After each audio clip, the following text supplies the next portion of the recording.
បាទសូមគោរពជ្រាបសួរបងប្អូនអរគ្នាថ្ងៃនេះខ្ញុំមានរូបមន្តថ្មីមួយទៀតសម្រាប់បងប្អូនដែលមានបញ្ហាខ្សោយសមត្ថភាពផ្លូវភេទគឺបងប្អូនអាចសាកល្បងជាមួយនឹងរូបមន្តមួយនេះបានបាទរូបមន្តបែបធម្មជាតិយើងធ្វើរូបមន្ត energy drink ធ្វើបែបលក្ខណៈភេសជ្ជៈជំនួយកម្លាំងបាទអញ្ចឹងទី1គឺយើងប្រើចេកបើយើងប្រើចេកទុំចេកហ្នឹងអាចយកយើងចេកដំបងចេកណាំវ៉ាឬមួយក៏ចេកទឹកចេកយើងហូបចេកសធម្មតាហ្នឹងក៏បានដែរឲ្យតែប្រភេទចេកប៉ុន្តែយើងយកចេកទុំបាទទុំយើងទុំចូលតិចមកទី2គឺយើងប្រើពងមាន់ណាគឺយើងប្រើពងមាន់បានពងមាន់ស្រែល្អប៉ុន្តែបើសិនពងមាន់យើងទិញគេមានតែគូសចេញមកវាដូចអាសវាអាក្រហមវាលាយចូលគ្នាដូចស្អុយអញ្ចឹងវាពិចារណាអត់សូវល្អទេបាទហើយក្នុងវីដេអូនេះខ្ញុំទិញគេយកមកបង្ហាញបងប្អូនទាំងអស់គ្នាមើលខ្ញុំមើលទៅវាអត់សូវល្អប្រហែលទេពងមាន់បើបានពងមាន់ស្រែពងមាន់ថ្មីល្អមែនតើអាហ្នឹង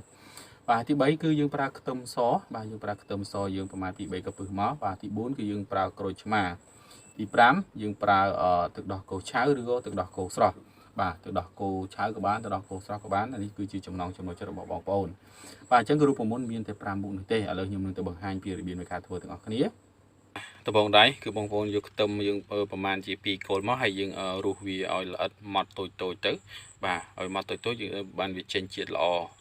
បន្ទាប់ពីយើងដាក់ខ្ទឹមរួចហើយគឺបងប្អូនចិតចេកចូលបាទចេកយើងចិតជាចំណិតតូចមក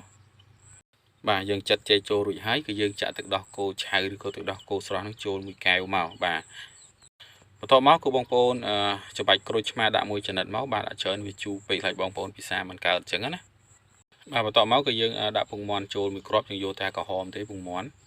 បាទហើយបងប្អូនកូរវាសក់មកបងប្អូនអាចពិសាបានហើយបាទពិសាមុនពេលចូលដេកកន្លះម៉ោងឬក៏បងប្អូននៅខ្សោយកម្លាំងពិសាពេលព្រឹកដើម្បីយកធម្មពលធ្វើការពេញមួយថ្ងៃ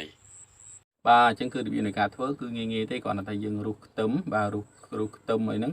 រុះខ្ទឹមហើយយើងចិតចេកចូលហើយបាទយើងដាក់ពងមាន់ហើយយើងច្របាច់ក្រូចដាក់ទៅដោះគោចូលគោវាឲ្យសព្វទៅយើងអាចពិសាបានហើយបាទយើងពិសាមួយថ្ងៃម្ដងមុនពេលចូលដេកណាសម្រាប់បងប្អូនដែលខ្សោយកម្លាំង